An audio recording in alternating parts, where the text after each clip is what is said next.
तुम्हाला पुढचा प्रश्न विचारू का? आणि आता तुम्ही चुकीचं बोललात. म्हणजे अहो अजून पहिलाच प्रश्न विचारला नाही तर दुसरा प्रश्न कसा होणार? पुन्हा एकदा सॉरी माफ करा.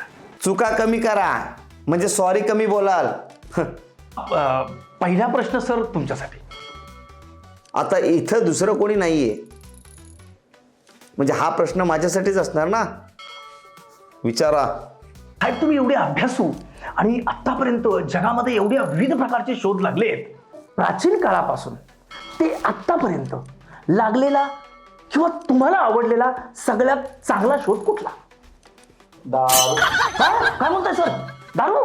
दारू का एवढं दचकाला काय? अरे ते दारू मी हे खूप अभ्यासांती बोलतोय. ते कसं काय? म्हणजे आमच्या प्रेक्षकांना ऐकायला निश्चित आवडेल. सांगा. सांगतो. दारू हा एक असामान्य शोध आहे जो आपल्या पूर्वजांनी लावलाय आणि हा मूलभूत शोध आहे. ह्या शोधामुळे बाकीचे शोध लागले गेले. अरे वा, इंटरेस्टिंग. याला मी सर गौप्यस्फोट म्हणू का?